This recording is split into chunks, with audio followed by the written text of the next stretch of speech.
Barack Obama dips his toe into the vortex. Airstrikes in Iraq 3 years after the US left. What next?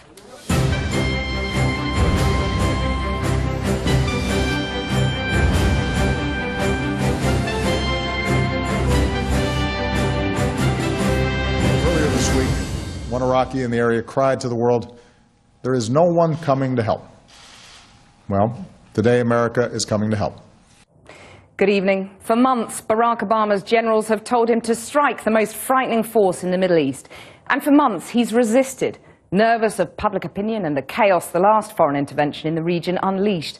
He's launched airstrikes and, with the assistance of Britain, dropped food and water. But is it enough to both repel the militants and save tens of thousands of Iraqis facing death on the mountainside? Tonight, there are claims that the aid is too scarce and being dropped in the wrong place. And nobody knows where America's latest military adventure will lead it. Also tonight, what price 6 precious months of life? The drug Kadcyla can help some breast cancer patients live longer, but the NHS drugs body NICE say it's too expensive. Should it change its mind, or should the drugs company change the price? Israeli airstrikes resume in Gaza after Palestinian militants fire rockets, ending the 3-day ceasefire. And after Boris, is Nigel Farage next up? The UKIP leader looks set to stand in a distinctly winnable Tory seat. And as the Liberal Democrats say drug users shouldn't be sent to jail even if they're caught with Class A drugs, we go to right on Brighton to see if the Lib Dems have managed to convert anyone. And? Absolute mountains of the stuff. Marijuana galore, the village in Albania which sent billions of pounds worth of weed to Britain, but has now itself gone to pot. The villagers had bazookas.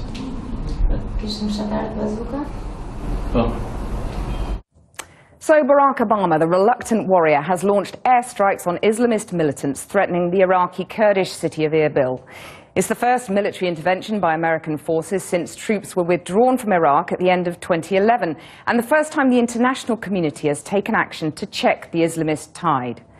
Islamic State fighters have been maneuvering along the Tigris and Euphrates rivers for months, holding many key crossing points which help them to secure huge areas of territory stretching from Aleppo in Syria to Fallujah in Iraq. Now they've moved into northern Iraq, pushing back the Kurds inside their own territory, seizing Karakosh, Iraq's largest Christian town, and taking control of Iraq's largest dam at Mosul. They advanced from Mosul to take the town of Sinjar at the weekend, where the UN estimates that about 200,000 civilians have been displaced, including about 50,000 minority Yazidis, many of whom are stranded on a mountain to the northwest. Now all eyes are on the Kurdish capital, Erbil, where today's US airstrikes hit Islamic State artillery positions outside the city in a bid to stop it falling into the hands of the militants. Our chief correspondent, Alex Thompson, has this report. Overnight, the presidential green light. Today, the bombing began. The Pentagon says 2 naval F-18s dropped a 500-pounder each on what it said were IS artillery positions in the Erbil area.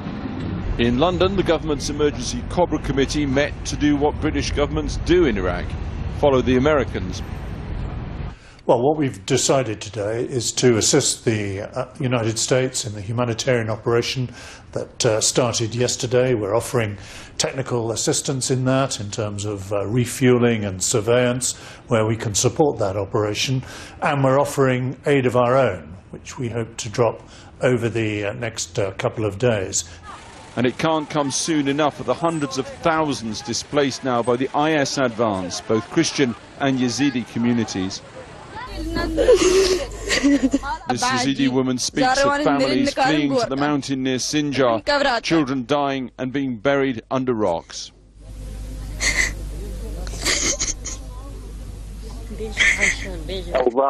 The situation is very tragic. More than 100,000 people are trapped in the mountains here, in need of water and food. They are saying that planes are dropping aid, but this aid is only reaching a small portion of the people who are trapped because of the nature of the territory.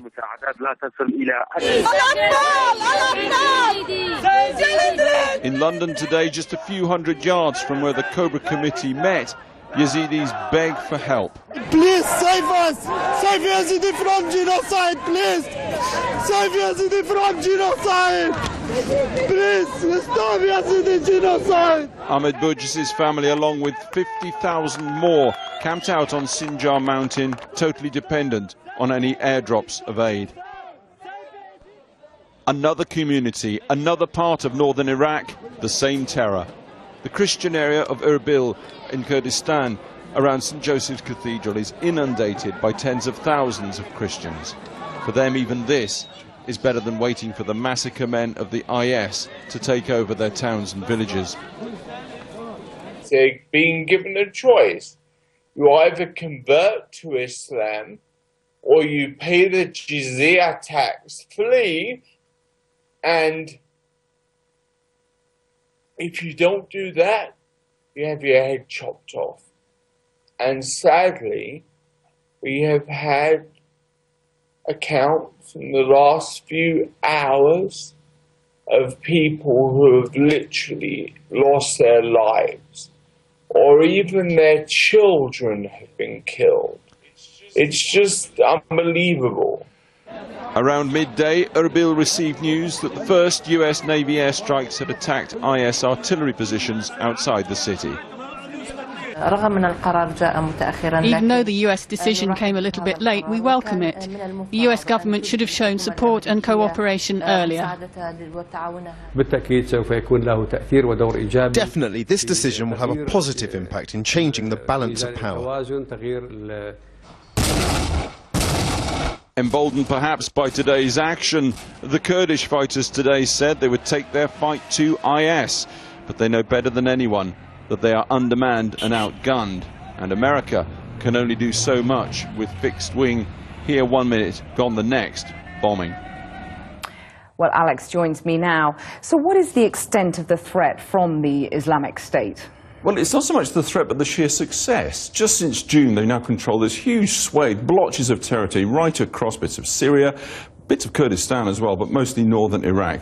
They have it, they hold it. Major cities, the Mosul Dam, serious engineering projects, strategic value like that. Mosul, a major city. They are supposedly moving towards Erbil now, hence the airstrikes.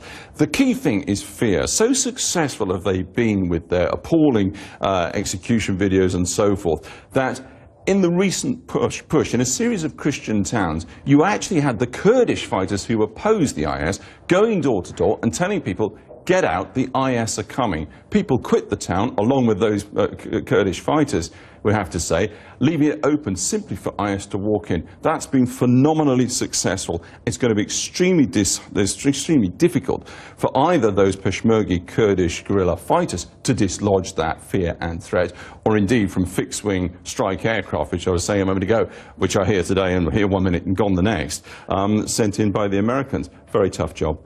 Indeed. Alex, thank you very much. Jackie. Well, the White House has said there's no question of there being boots on the ground again in Iraq, but it says it would be prepared to deploy greater military force to help the country repel the Islamic State rebels once a new government is formed in the country. So how far is America prepared to go in combating the threat of the Islamic State? We're joined now by our Washington correspondent, Kylie Morris. I mean, Kylie, one of the big questions has to be the timing. Islamic State have been on the march now for some months, so why now? Well, certainly President Obama laid the groundwork for something like this happening in June when he said that they would consider airstrikes against ISIS. But I think this time around he's been able to sell this very directly to the American population as a kind of a twin-pronged problem. Firstly, there are US citizens at threat. There's a US consulate inside Erbil. We know there are as many as 30 State Department officials there, perhaps as many as 150 military observers and advisors. So he's been able to say, look, we need to act in order to ensure that ISIS don't get to Erbil and don't reach American citizens. And he's also, of course, referring to the situation of the Yazidi sect that Alex described. He's been able to say, look, this is something that requires our attention. It is a humanitarian crisis. When we face a situation like we do on that mountain, with innocent people facing the prospect of violence on a horrific scale, when we have a mandate to help, in this case a request from the Iraqi government, and when we have the unique capabilities to help avert a massacre, then I believe the United States of America cannot turn a blind eye. We can act carefully and responsibly to prevent a potential act of genocide. But the question really now is to what extent the US stays involved and potentially increases its involvement. We just had a briefing from the White House wherein they've said that, look, as long as the Iraqis can make good progress towards establishing a new government, they've left the door open to the possibility of potentially further strikes. As you mentioned, Jackie, no chance of boots on the ground. But there is a question about whether or not they can offer support to their key allies. The Kurds are very important in all of this. The US has relied very heavily on the Kurds. They are indeed, the fastest friends they have in the region. And any threat to Erbil was a threat to Kurdish interests. That's one of the reasons why the US has acted as it has. Whether or not Barack Obama can sell this to the American population is the big risk here. The American people do not want to be involved again in Iraq. So again, we've heard the suggestion that even though Barack Obama is determined to try and fix the humanitarian situation, to try and protect American citizens' lives, he's also determined that the US should not return to war in Iraq. Kylie in Washington, thank you very much indeed. Well, to talk to me about the situation in Iraq, I'm joined from Dubai by Ali Kaderi, who was the longest continuously serving American official in Iraq from 2003 to 2009. With me in the studio are Rosa Burke, a Yazidi herself and the head of the Kurdish Society at the School of Oriental and African Studies in London, and Dr. Zuhair al-Naher, a spokesperson for the Islamic Dawa Party, the ruling Shia party in Iraq, which includes the Prime Minister Nouri al-Maliki. Rosa Burke first. Clearly, the aid being dropped is a much-needed lifeline for the Yazidis. But what about the military strikes, the airstrikes? Well, the Yazidis are facing a genocidal threat at the moment. So the airstrikes are quite important when we look at future developments of that whole crisis.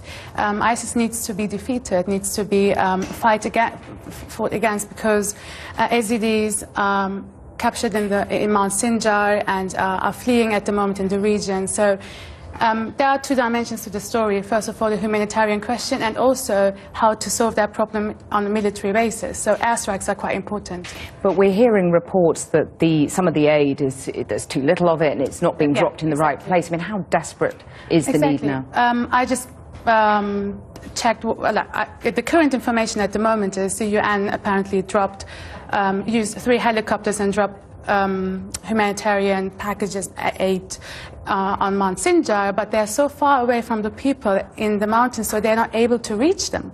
So at the moment, while we are speaking here, children, women, men, Yazidis are dying from thirst and from lack of humanitarian aid at the moment. Well, it's clearly a really desperate situation. Dr. Zuhair al-Naher, the Iraqis have been calling for help from the international community for a while, haven't they? Indeed, the Iraqi government called for help ever since the takeover of the cities by the IS, and this help should have come then. It is a shame that we have to reach to this level of desperation where there is genocide being taking place against minorities such as Yazidis, such as Christians and the Shias in these minority areas. But Barack Obama has been very clear about the limitations of this help. Will it stop the ISIS onslaught, do you think? It's very important to give a very strong message to the IS terrorists that they cannot get away with this and they must be defeated militarily, as well as taking care of the humanitarian aspect. That is very important. Ali Kaderi, you can understand, can't you, why Barack Obama has been so reluctant to get involved when public opinion is so hostile to further intervention in Iraq? I can certainly understand the president's reluctance to get involved militarily in Iraq, but the problem we face now is that the current crisis unfolding in Iraq and Syria, principally, represent manifestations of President Obama's broader failure to have a comprehensive policy in the Middle East and to aggressively engage with our regional allies and to forcefully stop, for example, the genocide in Syria, which is now 3 or 4 years old, and which has helped precipitate the disenchantment, disillusionment, and of the Iraq Sunni Arab community, and at which point they embraced ISIS. As the president has rightfully said repeatedly, The core underlying problem in Iraq is the lack of political will and unity in Baghdad. And all of these manifestations and this violence of ISIS represent the failure of Iraq's leaders, principally, to unite and to lead their country forward. OK, well, there you go, Dr. Zahir al-Nahar. Nouri al-Maliki is the problem, isn't he? And he's wanting to be re-elected as Prime Minister. Well, the problem we have is that we've just had elections, and we have a government that needs to be formed. There isn't an outright two-thirds majority, so there has to be some level of coalition. But Nouri al-Maliki wants to be re-elected as Prime Minister. Should he be, in your view? This is something that the Iraqi politicians, his allies, need to decide. It's still very much open. There is no firm decision. The political process will take its place and its process. However, we have to deal with the military problem and the humanitarian problem aside from that. Isn't it time for a new guy at the top, though? That is something that the politicians will decide. OK, well, Ali Kaderi, you used to count yourself as a friend of Nouri al-Maliki. You say now that he's part of the problem, right? Absolutely. Iraq, for the last 9 years, has been ruled by two prime ministers from the Dawah Islamic Party, and both of them have shown themselves to be catastrophic failures. While I agree with Zuhair that Prime Minister Maliki's State of Law coalition got the most number of seats in the most recent elections, the reality, though, is they only got about 27% of the vote, and the other 70+% of Iraqis have said repeatedly that they don't want him. And even members of his own coalition now are asking him to step down, according to reports that I've heard. And even Iraq's top Shia cleric, Grand Ayatollah Sistani, today said that those who cling to power are driving the country toward ruin, and that they should step down immediately. So, I mean, even members of his own Shia community are asking Maliki to step aside, and yet he continues to cling on to power. And I think, frankly, the reason he does so is because he knows he has committed so many crimes against humanity. He has been involved in such endemic corruption efforts. He has driven the country to ruin that he knows that he is potentially a dead man as soon as he steps down from power, even at the hands of his own Shia coalition members. Let me put that directly to you, Dr. Zuhair. If there is pressure on Maliki, there is no question about it. We want the best for Iraq. If the best for Iraq means for Prime Minister to step down, then so be it. Iraq is bigger than any person. So that is something, again, that the Iraqi politicians will decide, and I'm sure they will make the right choice. That's quite something from the spokesperson of Nouri al-Maliki's own party. I speak for the Dawah party, and I speak for my country. I don't speak for one person. Rosa Burke, Britain's been quite clear that it will provide humanitarian relief, no military backup apart from surveillance, really. Do you support that decision? Do you understand it? I do understand that Britain wants to stay away from military intervention. However, especially the UK, Britain has a historical responsibility when it comes to the Kurds, and that Kurdistan has been divided into 4 parts. So I think Britain should be the leading actor in the fight against, in the international fight against ISIS and the protection of civilians and Kurdish people, especially Yazidi people. Zuhair al-Nahar, is that something you agree with? That Britain should be more involved? Definitely. Britain should be more involved, the European community should be more involved, and the United Nations should be more involved. Iraq needs world effort to combat this terrorist threat, because this is going to affect the whole area. And we have a humanitarian disaster. It is the duty of the world to take action now. Go ahead. We are speaking about when we speak about the Yazidis are a community of maybe 500,000. If we are generous, 800,000 in the world left. So this is a call upon humanity rather than asking who's going to be the hero of that story. The international community needs to act. Thank you very much, Rosa Burke, Dr. Zuhair al-Nahar, and Ali Kaderi. Thank you very much for joining me. Well, still to come tonight. The Kurdish government has just confirmed that the Islamic State has taken control of the Mosul dam, so hopefully we'll have more on that later on. The Liberal Democrats say they'll promise in their next general election manifesto not to jail drug users. We'll be testing out how such a pledge goes down with voters in one of their own seats. How is the old marijuana business going? And we report from an unlikely town where some of those drugs may have come from, in Albania. Now, after his stunning success in this year's European elections, Nigel Farage warned that the UKIP fox was in the Westminster henhouse. Today it emerged the UKIP leader had earmarked a seat to launch him into Parliament. He contested South Thanet in Kent in 2005, and he now looks likely to return there next May. Tom Clark reports. Has UKIP's worst-kept secret slipped out? Local activists today reported to have confirmed that Nigel Farage will stand for the South Thanet parliamentary seat.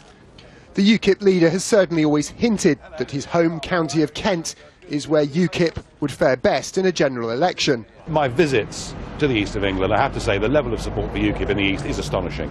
I haven't worked it out. Is it something in the water? I don't know. Mr Farage contested the South Thanet seat in 2005 but came fourth. He also lost out in the 2010 election and very nearly lost his life in a plane crash while campaigning. His party wouldn't confirm the reports today, saying the shortlist for Thanet is still being worked out. But if the rumours are true, it will make the seat one of the most closely watched battlegrounds of the coming election, along with wherever London Mayor Boris Johnson chooses to stand after announcing his candidacy this week.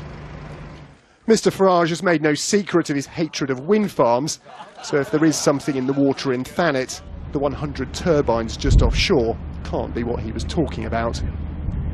Tom Clark reporting.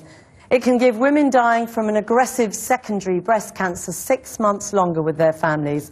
But the drug Kadcyla has been turned down for use by the NHS in England and Wales because at £90,000 for a course of treatment, it's deemed to be too expensive. NICE, the National Institute for Health and Care Excellence, says the manufacturer Roche should drop the price. Roche says it did, and NICE should be more flexible. Jane Death has been hearing the impact of the news on two women. Two women, two mothers, both taking the breast cancer drug Kadcyla. Without it, Kimberly Morby and Hayley Callinans wouldn't be here. I've had 3 years on the drug. I've led a normal life. We go on holiday, go to work, I'm dropping the kids here and there. We just lead a normal family life. I'll be going through radiotherapy every single day for 5 continuous weeks, which in itself is tough going. I wouldn't have the quality of life that I've got now. Kimberly's getting Kadcyla on a clinical trial, Hayley through a special cancer drugs fund.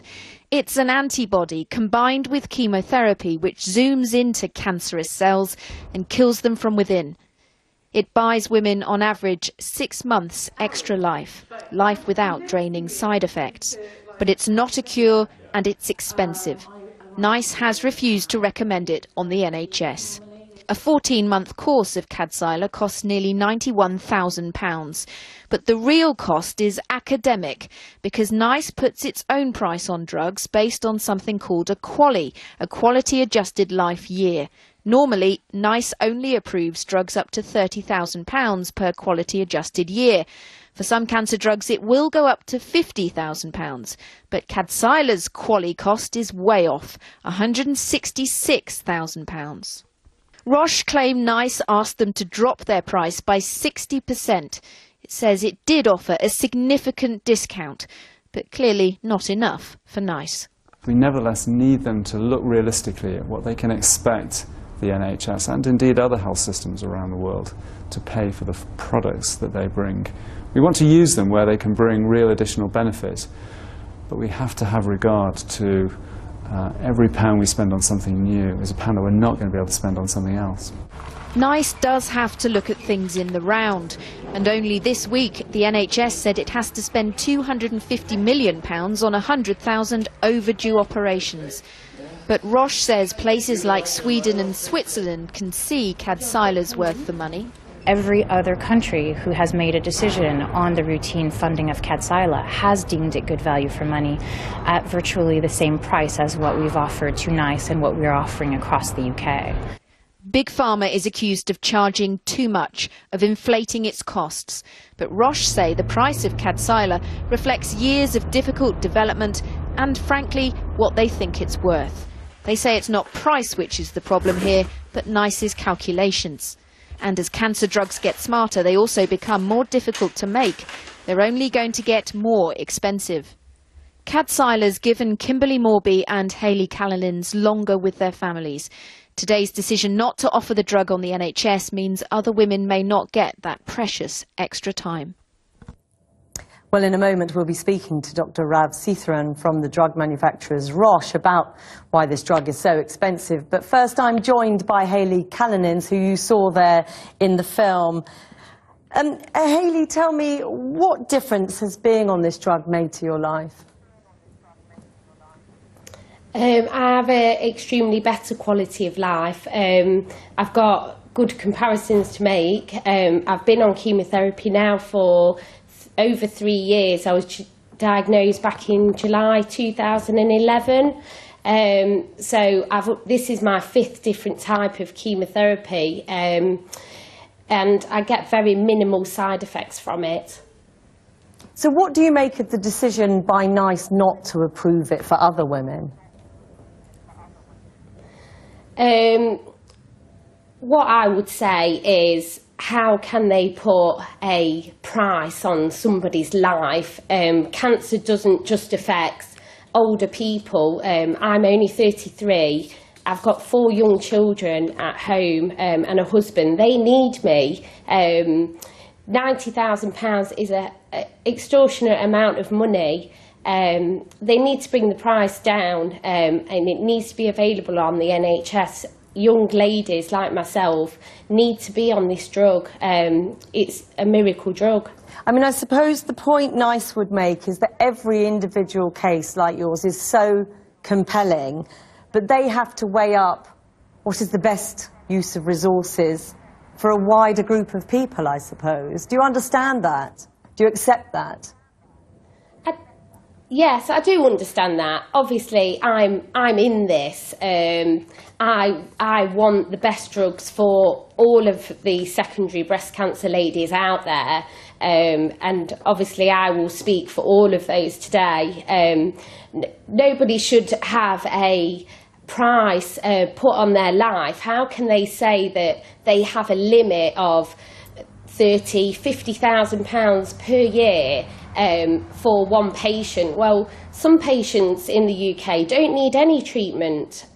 So I'm interested to find out, is this for every person in the UK? They have a budget of £50,000, excuse me. Again, like I said, how can they put a price on somebody's life? And what would you like to say? You've made your point about NICE and the NHS, but what would you like to say to the drugs manufacturer? I think they've created a fantastic drug, which I'm very grateful to be on. Obviously, all the research been done, the hard work has been done here, and just to bring the price down and to make it available to those who really need it. Hayley, thank you so much for joining us this evening. Dr. Sitharan, really compelling case. She wants you to bring the price down. Why don't you? Well, my background, actually I'm a general practitioner, and I'd just like to say to Hayley, thank you for sharing her story. We're extremely disappointed by NICE's decision today to restrict this drug in the UK and not allow it via NHS prescribing. This is actually the 8th drug in the advanced breast cancer setting, though, that's not been approved since 2011. So it's not just a question about Kadcyla, it's the 8th drug. But you know that for NICE, for the NHS, this drug is simply too expensive. Now, as I said, Hayley's case is very, very compelling, and no one would not want her or other women like her to have the drug. But the point is, NICE have to make a wider decision, don't they? And your drug is too expensive. Well, if it's the 8th drug that can't get through the advanced breast cancer setting, I would actually say that NICE's system isn't fit for purpose. It's broken because actually there's a separate system, because no drug can be approved in that advanced breast cancer setting since 2011. Hayley's very compelling story. She gets the drug via a separate system called the Cancer Drugs Fund that only continues till April 2016. So maybe thinking about the patient today, what we need to is get to a point where we fix the system at NICE so we don't have to rely on this parallel system. Yes, but the point is you talk about putting the patient at the heart of all of this. No, you're a business, you're not a charity, I know that. But you made around 11 billion operating profit last year. You've paid out an increased dividend every year since 1986. I mean, if you're so concerned about the patients, presumably you could afford to bring the price of this drug down. Hayley mentioned the innovative drug this is. We're talking about a drug called Kadcyla. It's here. Now, actually, the amount of research and development this drug has taken, not just this drug, but all those other drugs that have failed. Actually, Roche puts in over $10 billion in 2013 into research and development. So actually, I think what we have to think about today is that a drug that has taken 30 years to develop, 15 years, and many patients. This is not about just the costs of R&D, because in a letter to your shareholders last year, your chairman said, our focus on targeted medicines, of which this is one, is allowing us to significantly improve our net income. In brutal terms, this is a money spinner for you, and that's why you won't sell it more cheaply. So this drug is actually approved in a number of other countries, a number of countries that have comparative GDPs and have comparative health systems. Sweden, Norway, Denmark. And actually, it's a difficult thing, because I'm from a background where I'm a general practitioner and I work for Roche, but what I'd like to say is, if we bring it back to the patient, we would have to drop the price by 60% to make this approved by NICE.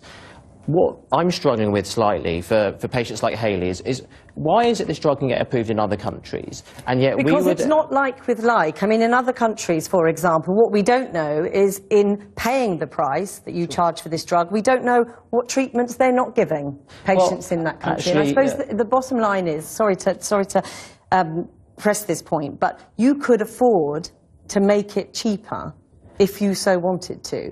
Now, you offered a discount, you said, that was significant to the Department of Health. What was that discount? So actually, I think you should ask NICE that question, because NICE aren't here today, which I think is an interesting decision, because their system is broken. Sorry, I'm asking you because they're not here, and I will tell you the answer that NICE will give you, and the Department of Health as well, and that's actually a very difficult answer. NICE can't disclose that figure, and the Department of Health won't disclose it. I understand there are no Department of Health regulations that prevent you from telling me now what that discount is and how significant it is. I'm going to have to disagree with you on that point, because there are regulations in place that say you can't discuss it. But bringing it back to the patient, which is where I think we need to finish this with, looking at Hayley, is that why, if it's available in other countries, and does that mean that patients are 60% worth less because we can approve it in other countries? I'm going to have to finish it there. I'm so sorry, but thank you very much for coming in, Dr. Cicero. Thank you. Kathy. Thanks, Jackie. Now, until this summer, a small farming community in Albania had the dubious honour of being Europe's biggest marijuana producer. And a large quantity of the $4.5 billion worth of the illegal crop produced annually is reported to have ended up in the UK. But then the Albanian government decided to act. It sent special forces into the southern mountain town of Lazarat, and they fought a 3-day gun battle to clean up. Porrick O'Brien has followed in their wake to hear the extraordinary tale.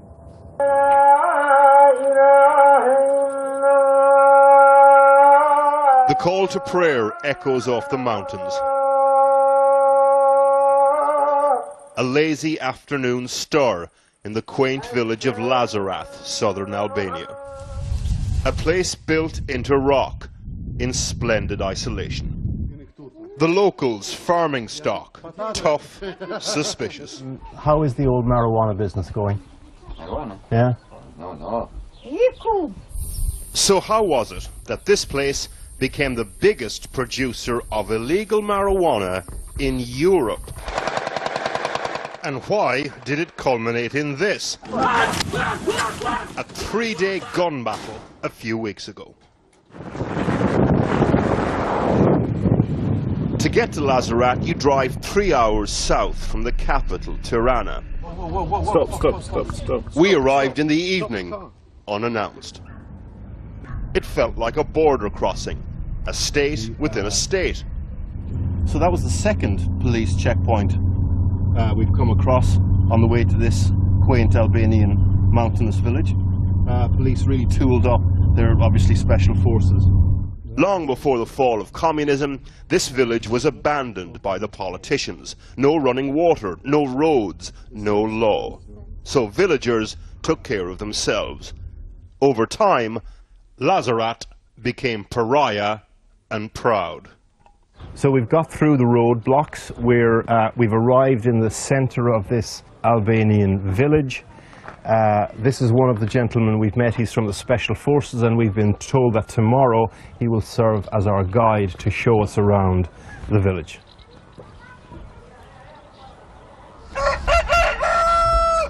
The following morning, without the balaclava, and on condition we wouldn't use his name, the tour. Si mund shikosh aty toka është e keqe këtu dhe e mbjellin në për gropa, në për fuqia, përdorin goma makine. Si mund ta shikosh edhe këtu për shembull, fuqia, gropa makine, ose përdorin Are all these holes in the ground where you dug up marijuana plants? Po, këtu. So we've got like potatoes, marijuana, potatoes in just this garden here. Yeah. In the 90s, a group of locals returned from a stint working with criminal gangs in Italy. They brought back marijuana seeds and started growing on their family plots. The returns, well, beat potatoes. This is marijuana. So soon everyone in the village wanted in. I want to talk to this lady here, this older lady. Did you used to grow marijuana here in your garden? No? So can you ask her, those big holes that are in her garden where the police came and dug out the plants, what are they? Çfarë janë ato të punuarat e tokës që keni këtu? Punuarat e kryen patatet. Janë për potatoes. Kryen patatet. I see. God, they were big potatoes. Jekë të jeni mirë. Mos e ka parë. Jekë të çish planta.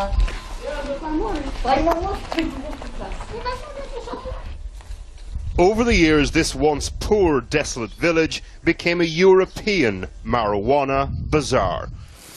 Absolute mountains of the stuff. Traffickers dealt directly with farmers. Bigger farmers became bigger players. Organised crime moved in. They produced so much marijuana, they ran out of places to store it. The water tanks weren't for water. The place was literally packed to the rafters with the stuff. Everyone became rich. But how rich? This investigative journalist was born nearby. How much money do the people in this village make from this business? $4.5 billion each year, which means... Wait, no, really? Yeah, which means the half of Albanian GDP. They got so rich they employed help, an estimated 3,000 labourers from elsewhere.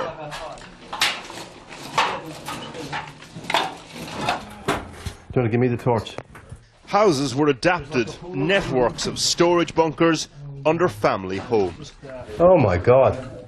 So this is the stuff that would have ended up in London, Manchester, and all over Europe. Are these all sniper bullets? Lazarat had become Albania's Wild West. Then a new government decided to tame Marijuanaville. The old chief of police was replaced by this man, Haki Katso. Këtu kemi dislokuar me helikopter forca speciale me sniper pasi. And on the 16th of June this year, the showdown. He sent a small army of police up over the mountains.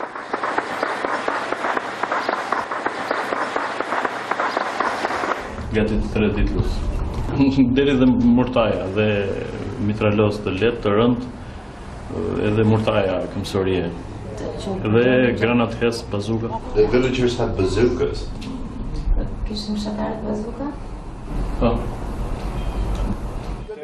Villagers, drug dealers, and even hired mercenaries fought the law. But the law won. For a police force in need of a reputational reboot, it was a coup. No lives were lost. This red circle painted on the gate means that it was raided by special forces. And this is where they burnt a big mound of marijuana outside the house. And we were told that When they heard the police were coming, they threw their guns out onto the street. That was the households that surrendered. Some of them, of course, didn't. Assalamu alaikum. Only a handful of families were not involved in the business, and they, by and large, were devout Muslims, like this man. Dhe ne kemi qenë të trysnuar nga njerëzit ta, nga presioni i fshatit, nga gjithë që ju pse se bëni ju andej këtë, ne shikshir Zotit nuk. Po t'ju çuditsi pakica që është ruajtur. Dhe ata që do të ruajnë në rrugën e Zotit janë shumë pak. Jo vetëm në këtë fshat, por në gjithë botën.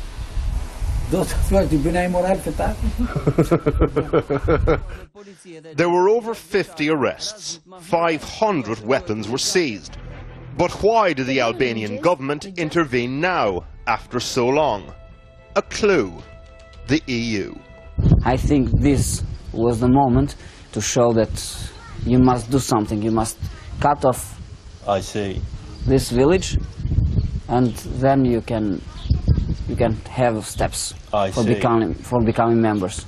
Exactly a week after the Battle of Lazarat, the European Union agreed to grant Albania candidate for membership status.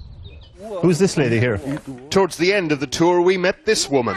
According to her, politicians left Lazarat well enough alone for decades because they were doing pretty well out of it themselves. Ekonomia e fshatit vetja hodhi shumë mirë bëri, nuk themi gjë. Është shtet ajo është qeveri.